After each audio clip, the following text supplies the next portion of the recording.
हरियाणा के उप मुख्यमंत्री दुष्यंत चौटाला का अभय चौटाला पर एक और बड़ा बयान। अभय चौटाला कहीं से भी एक विधायक जिताकर नहीं ला सकते। जो पार्टी 5 राज्यों में चुनाव लड़ती थी उसे एक सीट पर लाकर खड़ा कर दिया है।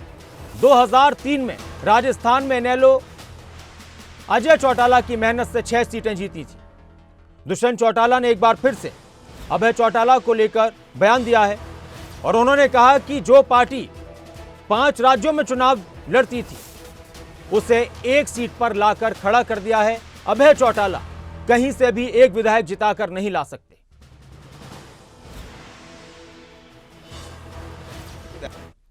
फिर उनसे पूछ लो कि 2003 में 8 में क्यों आईएनएलडी वहां चुनाव लड़ी थी। जमीन खिसकी नहीं है। डॉक्टर अजय सिंह चौटाला की मेहनत थी कि 6 विधायक 2003 में हम जिता के लाए। उनमें तो ये भी हिम्मत नहीं है कि एक विधायक भी जिता ले या खड़ा भी कर दे। हम हिम्मत तो रखते हैं। और राजनीति के अंदर पार्टी को बढ़ाया जाता है, सुकड़ाया नहीं जाता। और जिस तरीके से 11 महीनों में हम 10 विधायक जीत के लाए या आज अपना संगठन 5 प्रदेशों में खड़ा किया, ये हमारी हिम्मत है, कैपेबिलिटी है, नए साथियों का जुड़ाव है, पार्टी की मजबूती है। उनकी तरह नहीं कि 20 विधायक से एक विधायक में आ गई और पार्टी पहले 3 प्रदेशों में चुनाव लड़ा करती थी, 5 में चंडीगढ़ भी लड़ती थी, यूपी भी लड़ती थी, राजस्थान भी लड़ती थी, हरियाणा भी लड़ती थी और दिल्ली भी लड़ती थी। पिछले 10 सालों में वो हरियाणा को छोड़कर के चुनाव लड़े। जनता का साथ होगा तो मैं मानता हूँ राजस्थान के अंदर भी करिश्मा जननायक जनता पार्टी करके देगी। इस वक्त हमारे साथ इनेलो नेता अर्जुन चौटाला जी जुड़ चुके हैं। नमस्कार अर्जुन जी। अर्जुन जी, हरियाणा के उप मुख्यमंत्री जेजेपी के नेता दुष्यंत चौटाला ये कह रहे हैं कि इनेलो आज उस जगह पर आ गई है कि एक विधायक भी अभय चौटाला जिताकर नहीं ला सकते। जो पार्टी 5 राज्यों में चुनाव लड़ती थी आज उसकी स्थिति हो चुकी है। मैं दुष्यंत जी को बताना चाहूंगा, शायद उनका राजनीतिक इतिहास थोड़ा खराब है, पर फिर भी मैं उनको याद दिलाना चाहूंगा, जब उनके पिताजी को जेल हुई थी और जब चौधरी ओम प्रकाश चौटाला जी को जेल हुई थी 2013 में, तब ऐसी दुष्यंत जैसे बड़े विरोधी होया करते थे जो हमारे लिए कहते थे कि भी इंडियन नेशनल लोकदल अब तो खत्म होगी, कुछ रहा ही नहीं, अब कैसे करेगी। चौधरी अभय सिंह जी ने उस समय मोर्चा संभाला और इंडियन नेशनल लोकदल को हरियाणा की मुख्य ऑपोजिशन पार्टी बनाने का काम करा। उसके बाद चौधरी अभय सिंह जी की ही मेहनत थी कि हमारा बीएसपी के साथ गठबंधन हुआ और हरियाणा का बच्चा बच्चा, गांव का आदमी, हर कोई ये कहने लग गया था इंडियन नेशनल लोकदल की सरकार बनेगी। ये चौधरी अभय सिंह जी की मेहनत है, इसकी वजह से उन चौधरी ओम प्रकाश चौटाला जी की जेल होने के बाद से लेके हम उस मुकाम तक पहुंचे।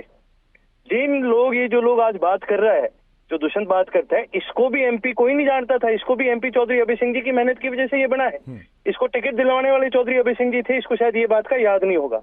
और मैं एक चीज और कहना चाहूंगा आपको, तो दुष्यंत जी, आपको तो लोगों ने 10 सीट बना के पता नहीं क्या बनाया और आप इतना नहीं संभाल सके।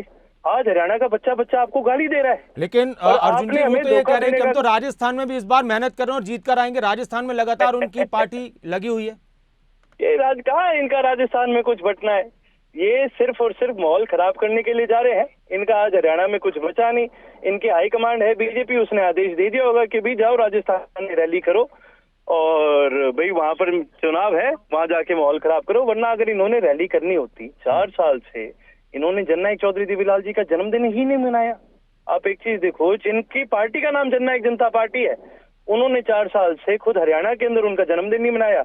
अब चुनाव आ गए हैं, अब इनका हाईकमांड का ऑर्डर आ गया तो ये चले गए हैं राजस्थान। एक और सवाल अर्जुन जी, क्या इनेलो अपने आप में इस वक्त अपने आप को मजबूत महसूस कर पा रही है कि एक विधायक से ज्यादा आपकी पार्टी के विधायक आएंगे? जो बार बार आप पर तंज किया जाता है कि एक विधायक की पार्टी रह गई है इनेलो। मैं 2 बातें आपको, इसका 2 बातों में आपको जवाब देना चाहूंगा। जब जननायक चौधरी देवीलाल जी ने अपना राजनीतिक जीवन शुरू करा था, तब जननायक चौधरी देवीलाल जी भी अकेले थे जी। तब भी उन्होंने, उनके लोगों ने इसी प्रकार से विरोध करा, उन्होंने संघर्ष करा और संघर्ष कर कर ही वो आगे पहुंचे। जब चौधरी ओम प्रकाश चौटाला जी को टिकट मिली थी, जब 35 साल की उनकी उम्र थी, उनको भी पार्टी में उतना ही संघर्ष करना पड़ा। उनके भी विरोधी बहुत थे। संघर्ष करना हमारे लिए मुश्किल नहीं है, हम तो संघर्ष में पैदा हुए लोग हैं। आज हम ठोक के ये बात कह सकते हैं, और केवल मैं नहीं, हमारा एक एक कार्यकर्ता आज ये ठोक के कह सकता है कि आने वाले समय में इंडियन नेशनल लोकदल की, किसान की, कमेरे की इस प्रदेश में सरकार बनेगी। बहुत शुक्रिया अर्जुन चौटाला जी हमारे साथ जुड़ने के लिए। हरियाणा के उप मुख्यमंत्री दुष्यंत चौटाला ने इनेलो पर निशाना साधा और कहा कि वो इनेलो जो पहले 5 राज्यों में चुनाव लड़ती थी, आज उसकी स्थिति क्या है। अभय चौटाला एक विधायक भी जिताकर नहीं ला सकते। तो वहीं अर्जुन चौटाला ने भी बड़ा बयान दिया है और पलटवार किया है डिप्टी सीएम दुष्यंत चौटाला के बयान पर, और उन्होंने कहा कि दुष्यंत चौटाला खुद इनेलो की सीट पर चुनाव जीते थे।